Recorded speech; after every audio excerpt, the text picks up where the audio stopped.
پھر جب ملک میں کافی حد تک یہ پھیل گیا تو پہلی مرتبہ 18 مارچ کو ملک کے وزیر اعظم سوشل ڈسٹینسنگ اور 23 تاریخ کو جنتا کرفیو کا اعلان کرتے ہیں۔ اس کے بعد بھی کیا ہوا؟ پورے ملک کے تمام بڑے بڑے مندر کھلے رہے، گرجا گھر کھلے رہے، گرودوارے کھلے رہے، اور اسی طرح کے جو دھارمک استھل تھے وہ سب کھلے رہے۔ 19 اور 20 تک کاشی وشناتھ مندر اور تروپتی مندر بالکل صحیح رپورٹ کے ساتھ کھلے رہے، جہاں 20 30 اور 40 ہزار لوگ تک موجود تھے۔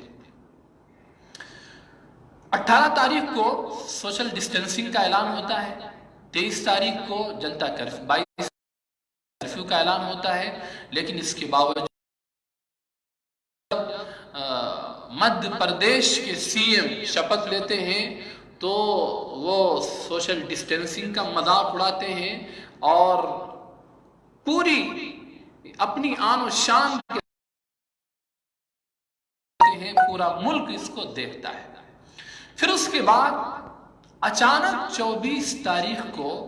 بغیر کسی تیاری کے اور بغیر کسی پیشگی اعلان کے، بغیر ملک کے باشندوں کو بتائے ہوئے اچانک لاک ڈاؤن کا اعلان کیا جاتا ہے۔ اب اس کے بعد جو ملک کی صورتحال بنی ہے، ملک کے وہ مزدور، وہ غریب، وہ دوسری جگہوں پر کام کرنے والے جن کی تعداد 2011 کی جن گننا کے مطابق اس ملک میں 14 کروڑ ہے، وہ دوسری جگہوں پر پھنسے ہوئے تھے۔ اب وہ کیا کرتے؟ یا تو وہ اپنے گھروں کو واپس جاتے یا پھر ان کے لیے کوئی انتظام کیا جاتا۔ ان کے لیے جو انتظام کیے گئے وہ ناکافی تھے۔ اس کے لیے ثبوت یہ ہے کہ پورے ملک نے اس منظر کو دیکھا کہ نہ جانے کتنے مزدور، کتنے غریب وہ بھوک کی وجہ سے پریشان ہوئے۔ ان پر ایسی حالت آئی کہ وہ اپنی اپنی جگہوں سے نکلنے پر مجبور ہوئے، اور جس وقت وہ اپنے علاقوں کی طرف، اپنے گھروں کی طرف، اپنے وطن کی طرف بے بسی کے عالم میں واپس ہو رہے تھے، اس وقت ملک کی میڈیا نے اور ملک کے پولیس کے عملے نے کیسا ان پر ظلم کیا ہے، کیسے ان کی دھجیاں اڑائی،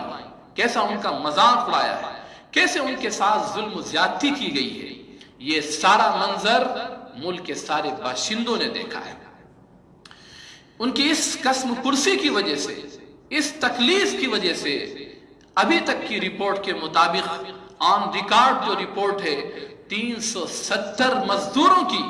تڑپ تڑپ کر راستے میں موت ہو گئی، جو اپنے گھر تک نہیں پہنچ سکے۔ نہ جانے ان کی کتنی بچے ایسے ہی بلک کر مر گئے ہوں گے۔ کتنی ایسی خبریں آئیں کہ بہت سی ماؤں نے خودکشی کر لی، بہت سی ماؤں نے زہر کھا لیا، اور بہت سے لوگوں نے اپنے آپ کو، اپنے بچوں کو اٹھا کر گنگا کے حوالے کر دیا۔ یہ ساری کنڈیشن، یہ ساری صورتحال ملک کے اندر ہوتی رہی، اور ملک کا ظالم اور خبیث میڈیا بھی دیکھتا رہا، اور اس ملک کے ظالم حکمراں بھی دیکھتے رہے، لیکن اس کے باوجود کوئی بڑا فیصلہ نہیں کیا گیا۔ اس کے بعد جب بہت زیادہ سیریس کیس ہو گیا اور کرونا وائرس سے افیکٹڈ مریض بہت زیادہ تعداد میں جب بڑھنے لگے، تو اس ملک کے گندے اور زہریلے اور بدماش میڈیا نے سارا ٹھیکرا وہ تبلیغی جماعت کے اوپر پھوڑا، اور نظام الدین مرکز کے اوپر پھوڑا، اور ان کے ذمہ دار مولانا سعد صاحب کو جھوٹے کلپ بنا کر بدنام کرنے کی کوشش کی گئی۔ کیا یہ رپورٹ انڈین ایکسپریس نے اس کو کلیئر نہیں کر دیا ہے کہ مولانا سعد صاحب کا وہ ویڈیو جس کو بنیاد بنا کر پورے ملک میں میڈیا نے نفرت کے شعلے بھڑکائے اور نفرت کی آگ جلائی، اور اس حد تک نفرت کو بڑھایا کہ ہندو مسلم لڑائیوں کے منظر سامنے آنے لگے، مسلمانوں کو محلوں سے دھکے دے کر نکالا جانے لگا، ان پر ظلم و ستم کی داستان رقم کی جانے لگی۔ اس جھوٹے ویڈیو کو بنا کر جو جاری کیا گیا، آج خود دلی کی کرائم برانچ نے اور انڈین ایکسپریس نے بالکل صاف کر دیا ہے کہ وہ ویڈیو یا وہ آڈیو جو مولانا سعد صاحب کا چلایا گیا، وہ کئی آئیڈیو کاٹ کر اس کلپ کو تیار کیا گیا تھا۔ یہ سارے وہ جرائم ہیں جس کو پورے ملک نے دیکھا ہے، اور اس کے باوجود جبکہ مسلمان جب سے لاک ڈاؤن ہوا ہے پوری طریقے سے اس کا پالن کر رہے ہیں، صرف پالن نہیں کر رہے ہیں بلکہ اس کے ساتھ ساتھ پورے ملک کے غریبوں کے ساتھ کندھے سے کندھا ملا کر کھڑے ہیں۔ وہ ہر ضرورت مند جو ان کے محلے میں ہے، بغیر کسی تفریق کے، بغیر کسی ڈسکریمنیشن کے، وہ ہر ایک کی مدد کر رہے ہیں، کھانے بنا کر ان کے لیے بھیج رہے ہیں، ان کے راشن کا انتظام کر رہے ہیں۔ اور جب ملک کو بلڈ ڈونیٹ کرنے کی ضرورت پڑی، جس بلڈ کو آسٹریلیا کے اندر 1 یونٹ 10 لاکھ میں خریدا جا رہا ہے، رویش کمار نے اپنی نیوز میں یہ بات کہی، اور انہوں نے ٹویٹ کر کے بھی یہ بات کہی کہ آسٹریلیا کے اندر 1 یونٹ خون اس وقت 10 لاکھ روپے میں دے کر خریدا جا رہا ہے۔ پھر انہوں نے کہا کہ لیکن ہمیں فخر ہے کہ ہمارے ملک میں جماعت کے لوگوں نے اپنا وہ خون فری میں دان کیا ہے۔ جن جماعت کے لوگوں نے ملک کو جب خون کی ضرورت پڑی تو ان کے امیر، ان کے ذمہ دار مولانا صاحب نے اپنے لوگوں سے کہا، جبکہ میڈیا نے ان کو غلط طریقے سے بدنام کیا، اس وقت بھی انہوں نے اپنے لوگوں سے کہا کہ اس وقت ملک کے باشندوں کو خون کی ضرورت ہے، ہم کسی سے اپنا بدلہ نہ لیتے ہوئے ملک کے اپنے تمام جماعت کے لوگوں سے یہ ہم درخواست کرتے ہیں کہ وہ اپنا بلڈ ڈونیٹ کریں۔ اس کے نتیجے میں بلڈ پلازما جماعت کے لوگوں نے جو ڈونیٹ کیا ہے اس کو بھی ملک کے میڈیا نے چھپایا، بہت کم چینلوں نے اس کو اس طرح پیش کیا جس طرح اس کو پیش کرنا چاہیے، تاکہ جو نفرت کی فضا قائم ہوئی تھی وہ ختم ہو جاتی اور ملک میں بھائی چارے کا ماحول قائم ہوتا۔ اس کے بعد پھر مسلمانوں نے جو آخری فیصلہ لیا لاک ڈاؤن کے اندر کہ ہم اپنی آنے والی عید کو، اپنے آنے والے سب سے بڑے تہوار کو بھی ہم بڑی سادگی کے ساتھ منائیں گے، ہم کوئی نیا کپڑا نہیں خریدیں گے، کوئی نئی چیز نہیں خریدیں گے، اور جو پیسہ ہمارا بچے گا ہم وہ اپنے ملک کے غریبوں پر خرچ کریں گے۔ اور پھر اس کے باوجود اگر بدنام کیا جا رہا ہے، اگر ستایا جا رہا ہے،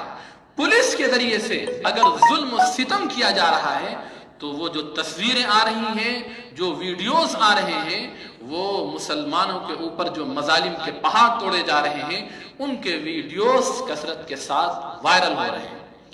ایسی حالت میں اپنی طرف سے اس ملک کے تمام ان ظالموں کو، جو ظالم چاہے میڈیا سے تعلق رکھتے ہوں، چاہے سرکاری عملے سے تعلق رکھتے ہوں، یا پولیس اور فوج کے عملے سے تعلق رکھتے ہوں، میں ان تمام ظالموں سے صاف یہ کہنا چاہتا ہوں کہ خدا کے لیے، ایشور کے لیے اس ملک میں خون سے اپنی تاریخ کو رنگین مت کرو، اس ملک میں ظلم و انصاف ظلم کا ساتھ مت دو، اس ملک میں عدل و انصاف کا قتل مت کرو، اس ملک کے اندر تم معصوموں کے خون سے اپنی تاریخ کو سیاہ مت کرو، اور اپنے دھرم کو، اپنے دیش کو دنیا میں بدنام مت کرو، اس سے باز آ جاؤ، ورنہ صاف میں کہہ رہا ہوں، اے ملک کے تمام ظالموں، کان کھول کر سن لو، وہ ایشور، وہ پرمیشور، وہ لارڈ اور گاڈ جو انصاف کرنے والا ہے، وہ تمہیں اس روئے زمین پر معاف نہیں کرے گا، تمہیں پہلے موت سے پہلے اس دنیا میں ضرور سزا دی جائے گی، ایسی بری اور ذلت کی موت ہوگی، ایسی دردناک موت ہوگی کہ دنیا اس کو دیکھے گی اور تمہیں عبرت کا سامان بنایا جائے گا۔ اگر تمہارے ضمیر کے اندر انسانی آتما ہے، انسانی روح ہے، اور ایشور اور پرمیشور پر یقین رکھتے ہو، تو خدا کے لیے ایشور کی گرفت اور اس کے پکڑ سے جڑو، ان معصوم بچوں کی آہیں اور ان عورتوں کی سسکیاں اور ہچکیاں اور ان غریب اور مظلوموں کی آہیں اور کراہیں وہ ضائع نہیں جا سکتی ہیں، وہ برباد نہیں جا سکتی ہیں، جو تڑپ تڑپ کر مر گئے، جن کے بچے ان کی نگاہوں کے سامنے ایڑیاں رگڑ کر جنہوں نے جان دے دی، ان کی آہیں اس ایشور کے نزدیک ضائع اور برباد نہیں جا سکتی ہیں۔ کشمیر کے اندر جو کچھ کیا گیا، 370 آپ کو ہٹانا تھا، اس کا ایک انسانی طریقہ ہے، پہلے آپ وہاں کے باشندوں سے بات کرتے، اور ان کی رائے کے ذریعے سے، آپس کے بھائی چارے کے ذریعے سے آپ 370 کو ختم کر سکتے تھے، اس پر کوئی آبجیکشن نہیں تھا، یہ آپ کا حق تھا۔ لیکن جس انداز میں وہاں کے لوگوں پر ظلم کیا گیا اور 6 ماہ تک انہیں گھروں میں ایسا قید کیا گیا جس کا ہم تصور نہیں کر سکتے ہیں۔ اس لاک ڈاؤن نے ہمیں کچھ ہلکا سا نمونہ دکھایا ہے، لیکن ہم اس لاک ڈاؤن کی تلنا کشمیر کے اس کرفیو سے نہیں کر سکتے ہیں جہاں انسانوں کو گھروں میں ایسا قید کیا گیا کہ انہیں گھر سے باہر نکلنے کی اجازت نہیں تھی۔ نہ جانے کتنے بچے دوا نہ ملنے کی وجہ سے، نہ جانے کتنے بچے غذا نہ ملنے کی وجہ سے گھروں میں ماؤں کی ہاتھوں میں سسک کر انہوں نے اپنی جان دے دی۔ نہ جانے کتنے غریب، لاچار، کمزور، بے بس اور مریض لوگوں نے اپنے گھروں میں جان دے دی اور ان کو انہی کے گھروں میں دفن کر دیا گیا۔ یہ آہیں اور یہ کراہیں، یہ سسکیاں اور ہچکیاں، یہ مظلوموں کی پریشانیاں یہ ضائع نہیں جا سکتی ہیں۔ جن لوگوں نے ان پر ظلم کیا ہے وہ خدا، وہ ایشور، وہ لارڈ اور گاڈ پہلے اس دنیا کے اندر ان کو برا انجام دکھائے گا، اور پھر موت کے بعد ان کی آتما جہاں جائے گی اس ایشور کے پاس ان کے لیے جو سزا ہے وہ بڑی دردناک اور بڑی کربناک اور بہت ہی سخت ہے۔ دوسرا پیغام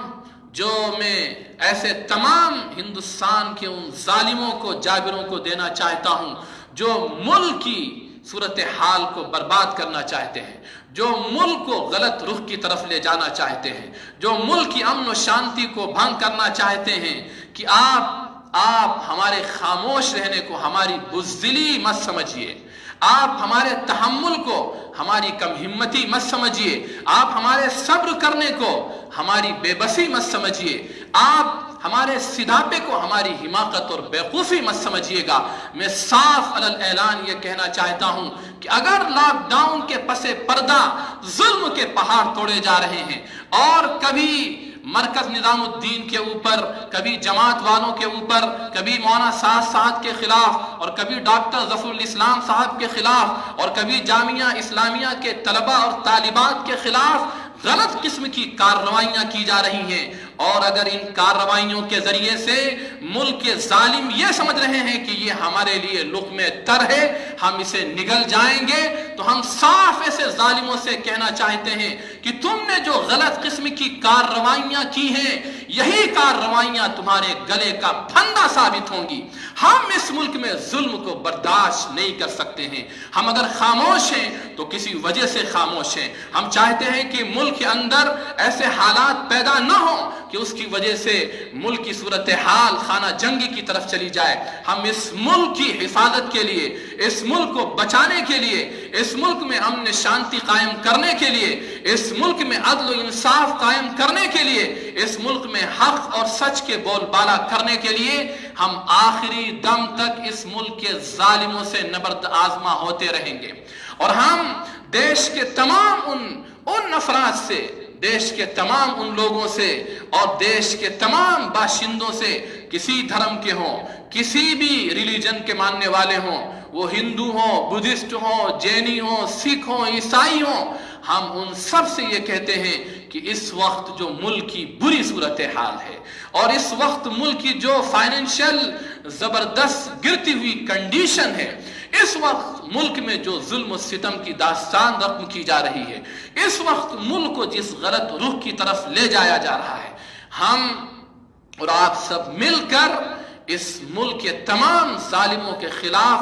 متحد ہو کر اپنی آواز کو اٹھائیں، اور ہم سب مل کر اپنے علاقوں میں صرف آواز اٹھانے پر اکتفا نہ کریں، بلکہ اس کے ساتھ ساتھ ہمارے علاقوں میں، ہمارے محلوں میں، ہمارے ضلعوں میں ایسی مضبوط ہندو مسلم مشترک کمیٹیاں قائم ہوں جس میں وکیل بھی ہوں، ڈاکٹرز بھی ہوں، ججز بھی ہوں، اور پھر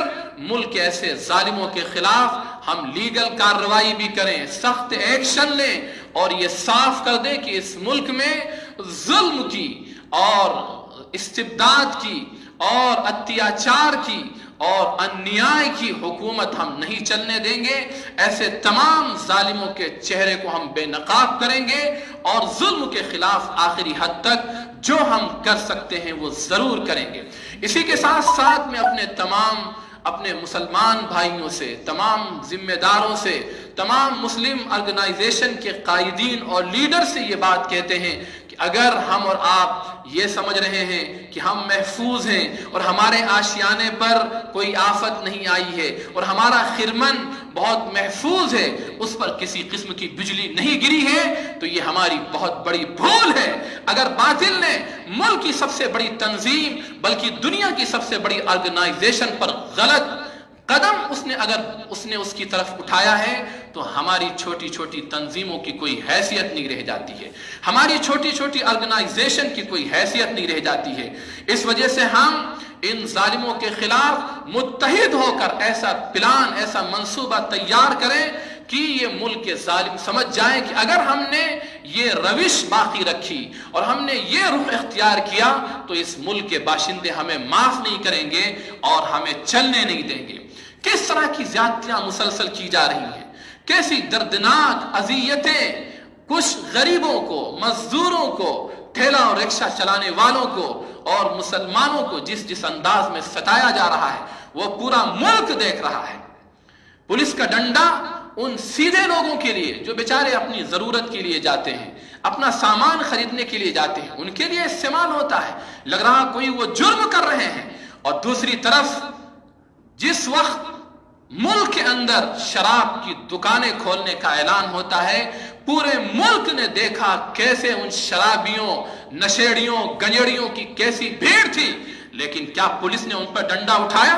کیا پولیس نے ان کے ساتھ وہ رویہ کیا جو اس نے ان کمزوروں، بے بسوں اور مزدوروں کے ساتھ کیا ہے؟ پولیس کی ان حرکتوں کو بھی ریکارڈ کیا جائے، ان کے ویڈیوز ریکارڈ کیے جائیں اور جگہ اور پتہ اور ایڈریس اور ان کی شکلیں ریکارڈ کی جائیں، ان کے خلاف بھی لیگل ایکشن لیا جائے، لیگل کارروائی کی جائے۔ ہم اپنے اپنے طور پر جہاں جہاں ہیں، جس ضلع میں، وہاں کے سارے اچھے لوگ، سارے انصاف پسند لوگ، ہندو مسلم مل کر ایسی زبردست کمیٹیاں بنائیں جو ان ظالموں کے خلاف قانونی کارروائی کریں۔ اور اس میں کسی مرحلے میں ہمیں چین و سکون سے نہیں بیٹھنا ہے جب تک کہ یہ ملک ہمارا بالکل محفوظ نہ ہو جائے، جب تک اس ملک کے اندر سے نفرت کی فضا نہ ختم ہو جائے، جب تک کہ اس ملک کے اندر اچھے لوگ کے ہاتھ میں قیادت اور سیادت نہ آ جائے، اس وقت تک ہم اس ملک کے ظالموں سے نبرد آزما رہیں۔ ہم کھل کر ان کا مقابلہ کریں گے، ان کے خلاف ہم تمام قانونی کارروائیوں کو اختیار کریں گے اور اس ملک میں امن شانتی قائم کرنے کے لیے ایسے تمام ظالموں کو کیفر کردار تک پہنچانے کی آخری کوشش کریں گے۔ ہمارا اور آپ کا اور ملک کے تمام باشندوں کا یہ فیصلہ ہونا چاہیے، کاش کہ میری یہ آواز ملک کے تمام ان لوگوں تک جو اپنے دلوں کے اندر، جو اپنے سینوں کے اندر دھڑکتا ہوا دل رکھتے ہیں، انسانیت کے لیے ہمدردی رکھتے ہیں، انسانیت کے لیے بے چینی رکھتے ہیں، وہ سارے لوگ ان تمام مظالم کو ریکارڈ کر کے ان کے خلاف سخت کارروائیاں کریں، اور ہم آپ بھی اپنے علاقوں کے اندر مضبوط کمیٹیوں کے ذریعے سے ان کے خلاف ایکشن لیں۔ میڈیا کے خلاف بھی قانونی کارروائی کی جائے، صرف بیان پر اکتفا نہ کیا جائے، صرف بائیکاٹ پر اکتفا نہ کیا جائے۔ بائیکاٹ کرنے کی صدا یہ بہت پرانی ہے، کئی بار لگائی جا چکی ہے۔ اگر ہم بائیکاٹ بھی نہ کریں تو اس کا مطلب ہمارا ضمیر مر چکا ہے، ہمارے اندر کی انسانی آتما دفن ہو چکی ہے۔ ایسے میڈیا کو ہم کیسے سنیں گے؟ اس کے اینکرز کو کیسے سنیں گے؟ ان کے ڈیبیٹ پر جانے والوں کو ہم کیسے سنیں؟ چاہے وہ مسلمان ہی کیوں نہ ہوں، ہرگز انہیں بھی ایسے چینل پر جانے کی ضرورت نہیں ہے جہاں انہیں بدنام کیا جائے اور جس کے ذریعے سے ان کی تصویر خراب کی جائے۔ بائیکاٹ کرنے کے ساتھ ساتھ ہم لیگل ایکشن، لیگل کارروائی ضرور ان کے خلاف کریں۔ اور الحمدللہ کچھ کوششیں کی گئی ہیں، ہمارے کچھ ذمہ داران ہیں، وکلاء بھی ہیں، وہ الحمدللہ اس سلسلے میں کوشش کر رہے ہیں اور ایسے تمام اینکرز کے خلاف کارروائی ہوگی۔ کچھ کی گرفتاریاں بہت ہی قریب ہونے والی ہیں اور کچھ کی گرفتاریاں قریب ہوں گی، لیکن ہم اور آپ اپنے اپنے علاقوں میں ضرور اپنے ہائی کورٹ کے اندر ایسے مقدمات ان کے خلاف یا ظالموں کے خلاف، وہ کسی بھی طبقے سے تعلق رکھتے ہوں، ضرور دائر کریں اور ان کے خلاف ہم آخری دم تک جب تک کہ اس ملک سے ظلم کا خاتمہ نہ ہو جائے، ناانصافی اور اتیاچار کا خاتمہ نہ ہو جائے، اس وقت تک ہم اور آپ سکون سے نہ بیٹھیں۔ یہ ہماری اور آپ کی، پورے ملک کے دیش واسیوں کی سب سے بڑی ذمہ داری ہے۔ میں اسی بات کے ساتھ، شکریہ کے ساتھ اور اس امید کے ساتھ کہ اس بات پر فوراً اس بات کو غور سے سن کر اپنے اپنے علاقوں میں تمام ظالموں کے خلاف کوشش شروع کی جائے گی، میں بہت بہت شکریہ اور دھنیواد کے ساتھ رخصت ہوتا ہوں اور ایشور سے پرارتھنا کرتا ہوں کہ اس ملک کی حفاظت فرمائے اور اس وقت جو مہاماری ہے اس سے پورے ملک کی اور ملک کے تمام باشندوں کی حفاظت فرمائے۔ بہت بہت شکریہ، بہت بہت دھنیواد۔